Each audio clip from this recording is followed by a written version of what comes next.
Bueno, ahora sí, estamos en vivo. Ahí, si nos confirman que nos vemos y se nos escucha correctamente, vamos a dar inicio formal a esta nueva charla de el FITS Democracia.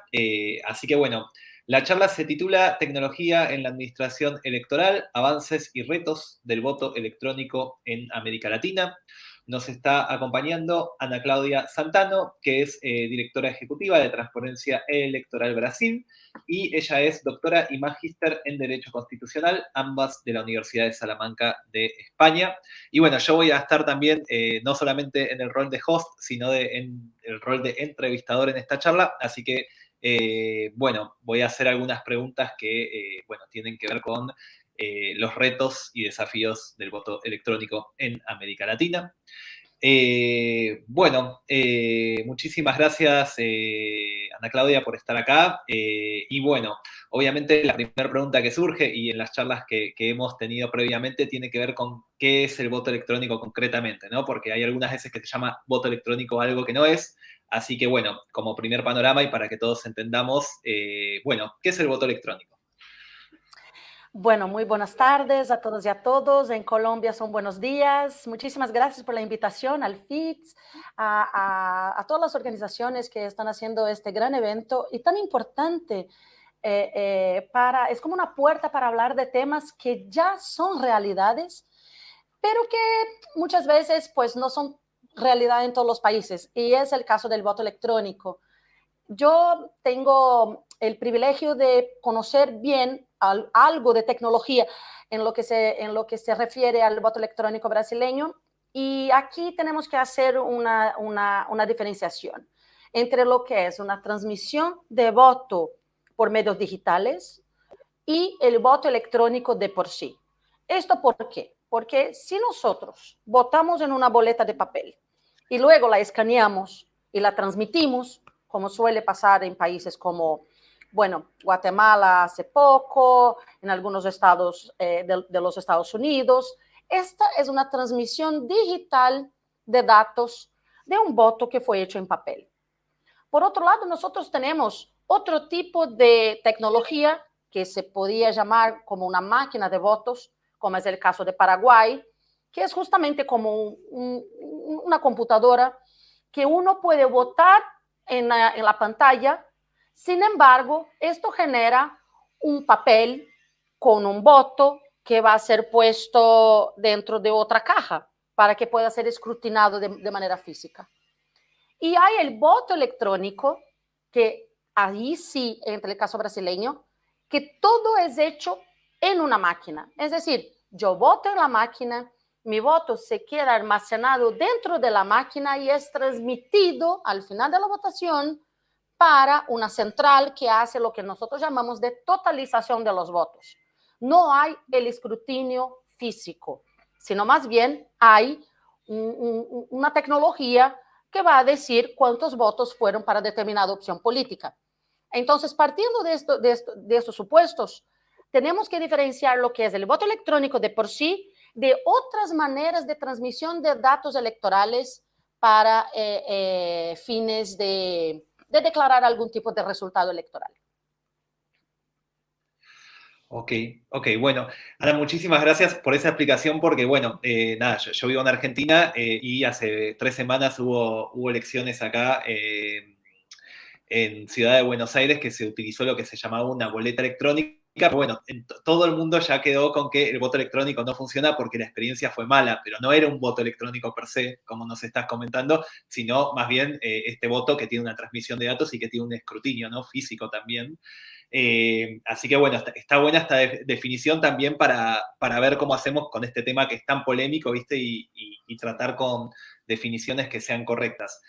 Ahora concretamente te quería preguntar sobre el voto electrónico en Brasil, que funciona ya hace muchísimos años, y bueno, ¿qué problemas resolvió justamente el voto electrónico que está implementado en Brasil?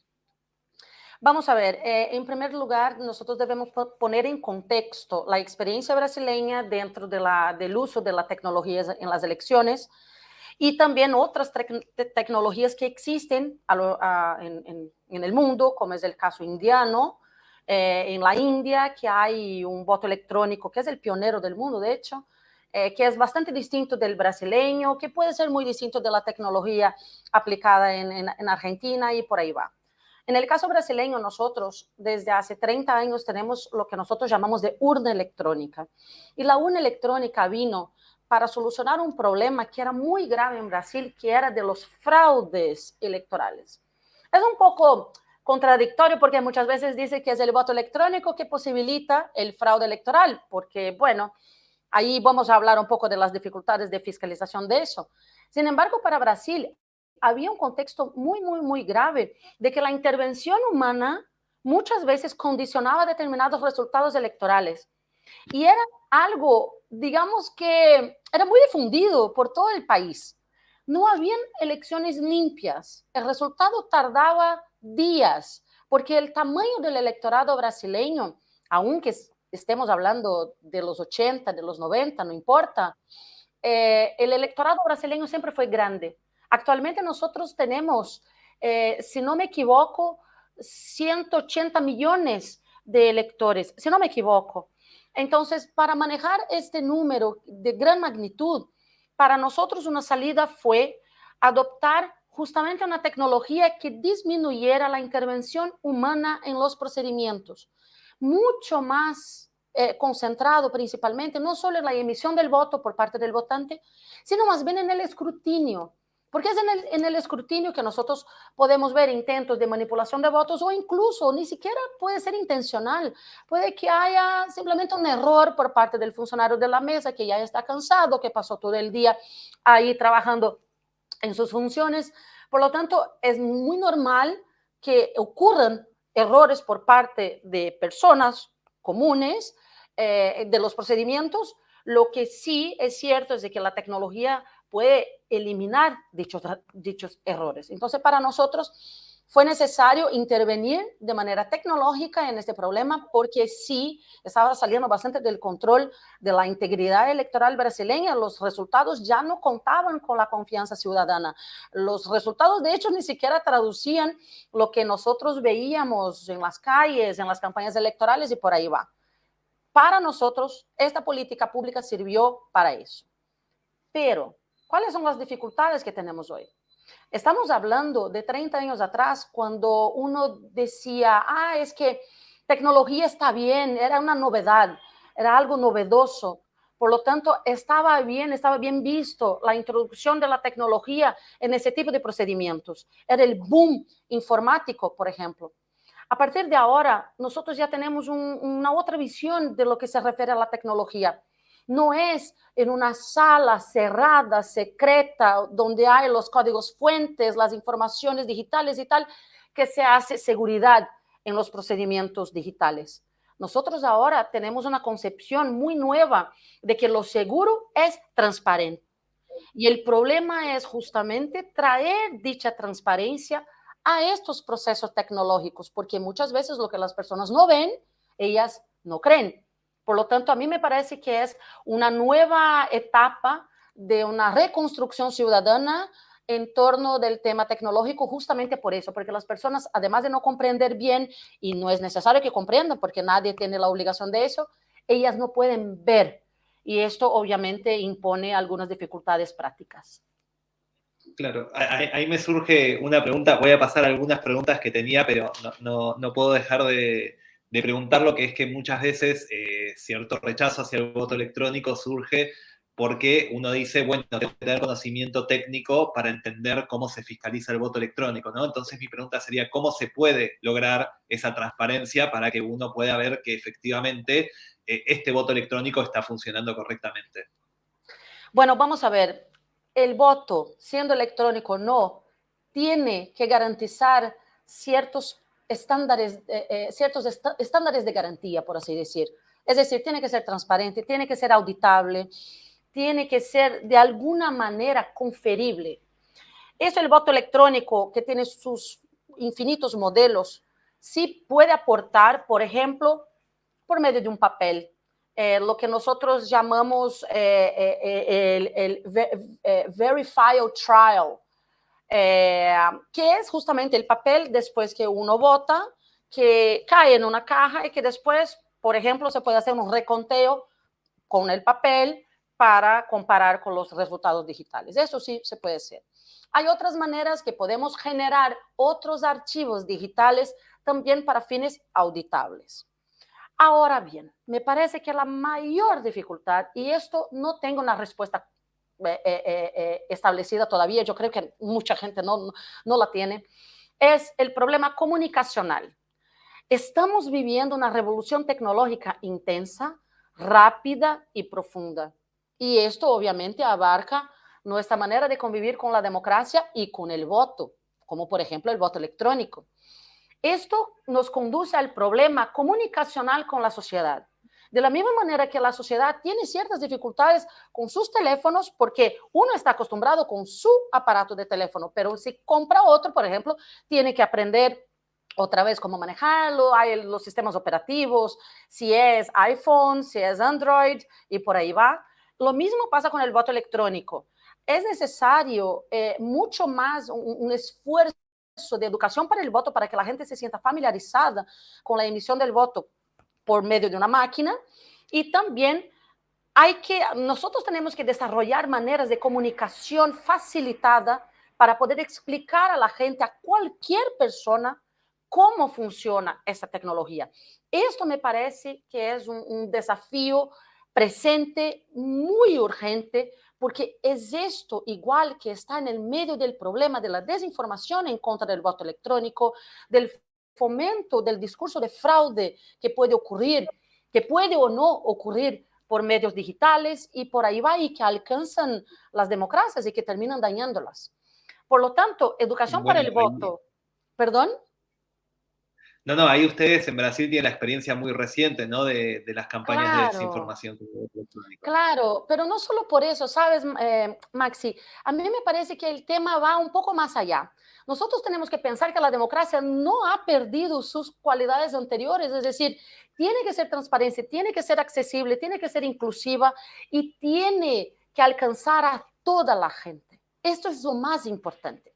Por lo tanto, es de deber del Estado, de las autoridades electorales y de todos los entes involucrados con la democracia explicar cómo funciona el voto electrónico si se desea adoptarlo, porque hay contextos que no es necesario, que hay confianza ciudadana lo suficiente y por lo tanto que hay que seguir en papel. Hay muchos países europeos, por ejemplo, que piensan así. Sin embargo, para nosotros, para Brasil, fue muy necesario el voto electrónico para eliminar los fraudes que eran corrientes y que eran muy difundidos. En el caso de la India, igual, está bien decírselo, es un electorado enorme de millones y millones de personas y además estas personas hablan más de 15 idiomas. Por lo tanto, el voto electrónico allá fue pensado en cómo hacer un proceso electoral accesible a todas las etnias, a todos los grupos considerados minoritarios y a toda esta diversidad social que aquel país tiene. Por lo tanto, y además, es un proceso electoral complejo, porque son regionales, son nacionales, con un electorado gigantesco.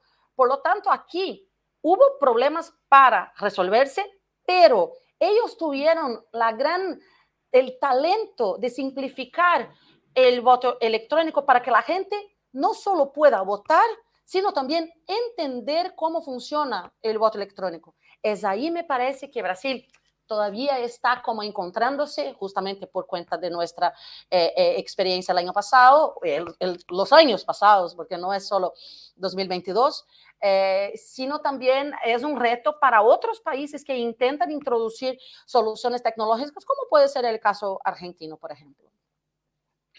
Y te hago una consulta. En este sentido, ¿vos ves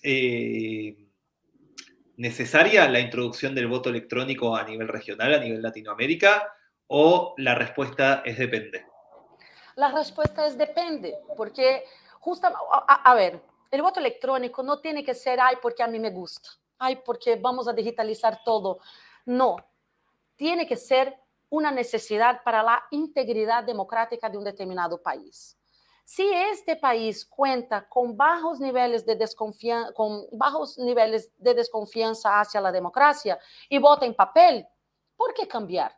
Pues es un poco, tenemos que cambiar para mejorar. No podemos cambiar solo por cambiar. Además, el voto electrónico tiene que ser pensado como una política pública. No puede, en mi opinión, eso es mi opinión personal, no puede ser introducido de manera total en todo un país, por ejemplo, tiene que ser gradual, tiene que ser en parte de la sociedad, tiene que ser acompañado de mucha educación para el voto y por ahí va, antes de ser introducido 100%.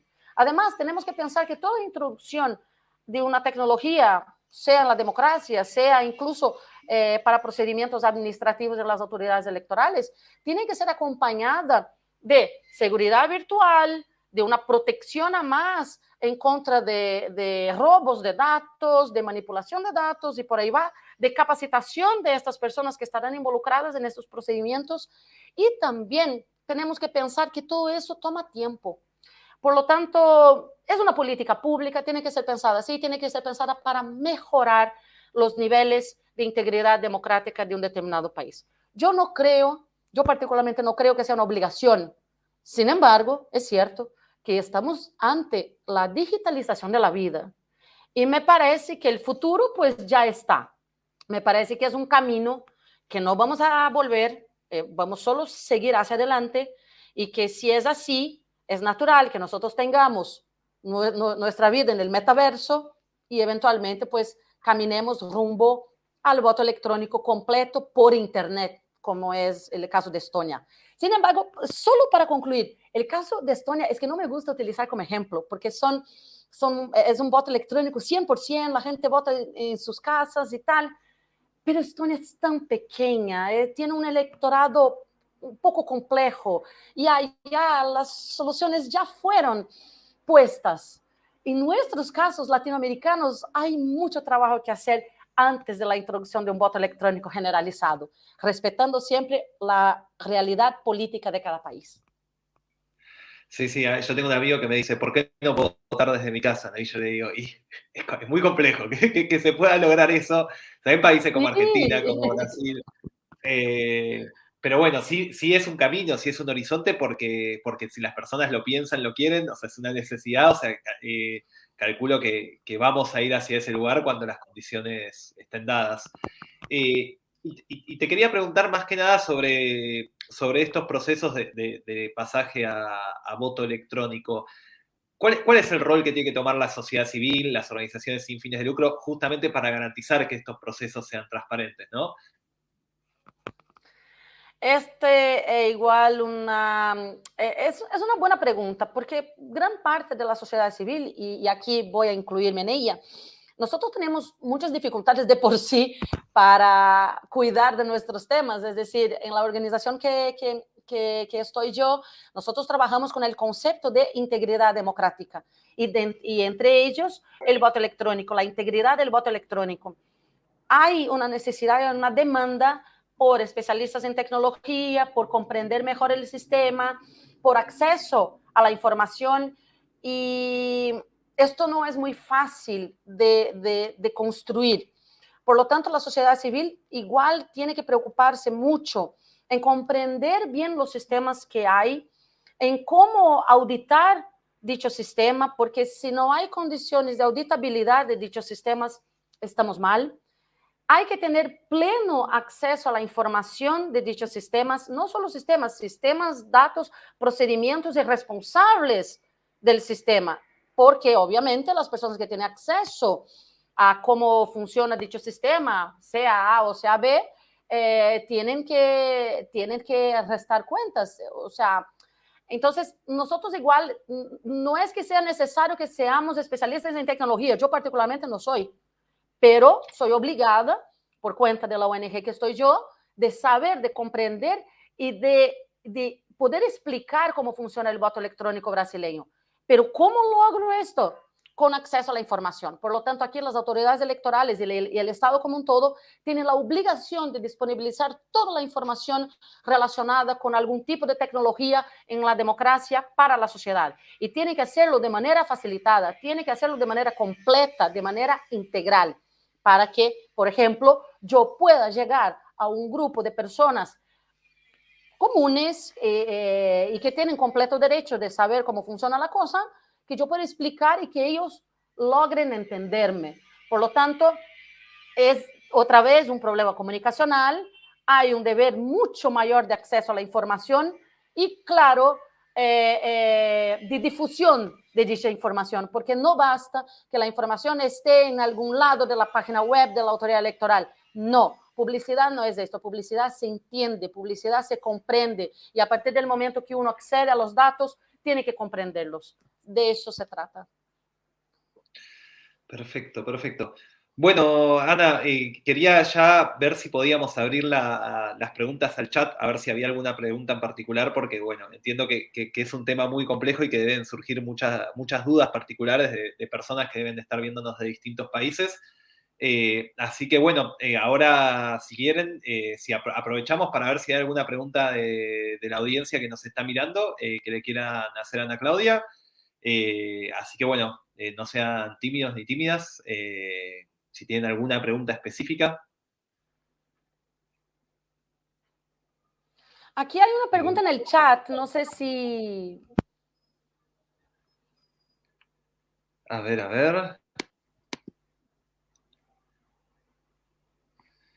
No, yo no tengo preguntas en mi chat en particular, ni en el chat general. Ahí hay una pregunta.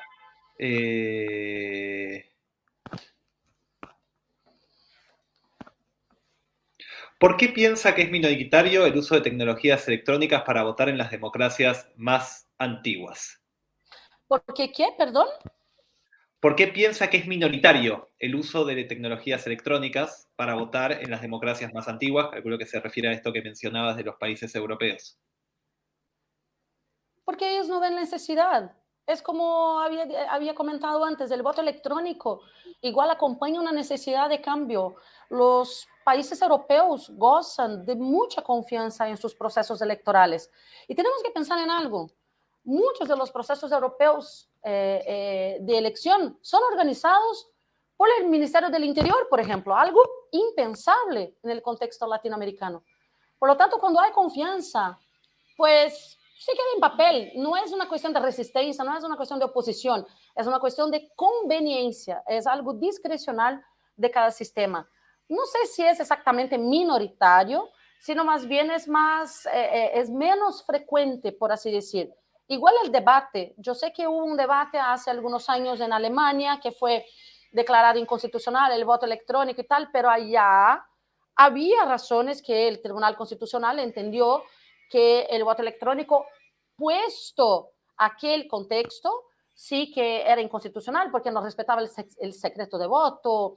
Igual había otros factores que no soy capaz de acordarme en este momento, pero no es una oposición al voto electrónico, sino más bien a una conveniencia. O sea, ellos no creen que sea necesario. Perfecto. Bueno, vamos con otra pregunta de Alfredo Velasco que pregunta, basados en el caso de Ecuador, donde anularon votaciones por fallas en el voto electrónico, ¿cuáles podrían ser las razones para anular unas votaciones donde se use esta herramienta? Bueno, Alfredo, gracias por la pregunta. Yo en realidad, yo estuve acompañando no tan próxima el caso ecuatoriano. Yo estuve en las elecciones de 2021 como observador electoral y hay algunos temas tecnológicos que todavía siguen pendientes por lo que veo. Eh, no te voy a comentar este tema o esta tecnología. Sin embargo, es importante pensar que el voto, tanto el voto electrónico como el voto en papel, vuelvo a decir, tiene que garantizar los estándares mínimos de integridad democrática. Es decir, tienen que ser transparentes, tienen que ser auditables, tienen que estar seguros, garantizados, principalmente el secreto de voto. Si hay algún tipo de problema tecnológico, significa que nuevas pruebas tienen que ser hechas, que el sistema tiene que ser monitoreado con mucho más atención y quizás que no deba ser aplicado.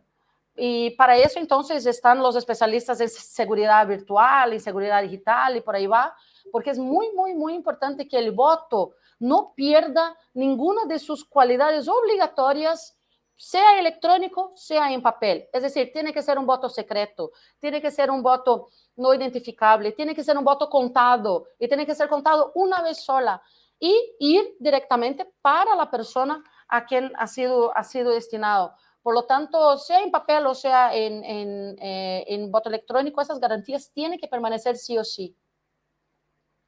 Perfecto.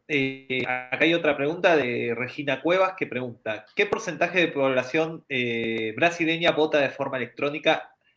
Y dice, después aclara que en México tienen elecciones el año siguiente y que va a seguir siendo en papel.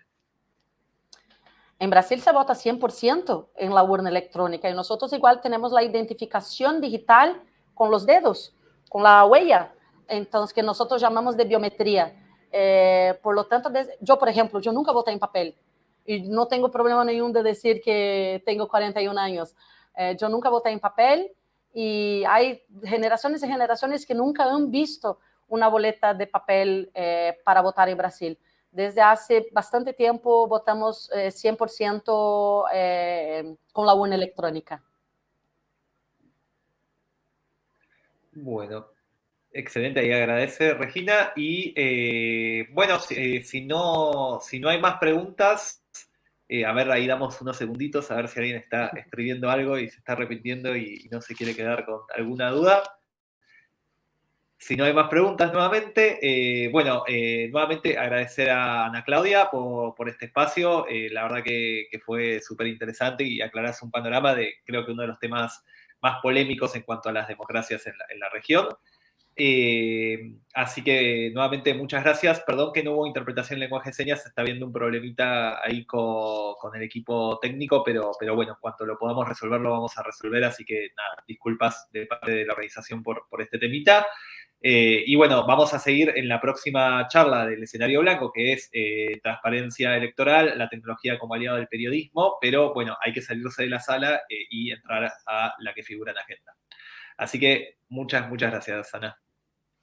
Bueno, muchísimas gracias a toda la organización del evento, muchísimas gracias a ti. Y solo para dejar un mensaje final, no podemos permitir que este debate tan importante del voto electrónico, si conveniente o no, si discrecional o no, sea contaminado por nuestras pasiones políticas, porque sí es cierto de que en algunos casos hay discursos políticos que atacan a la integridad democrática de determinado país, sea cuando el voto es en papel, como voto por correo, ese tipo de cosas, y sea por voto electrónico. Lo importante es que nosotros nos concentremos en cómo trabajar con soluciones inteligentes para democracias del futuro. Es sobre eso que nosotros estamos hablando aquí. Muchísimas gracias por estos minutos y gracias a vosotros por vuestra atención. Gracias, Ana Claudia. Gracias por todo.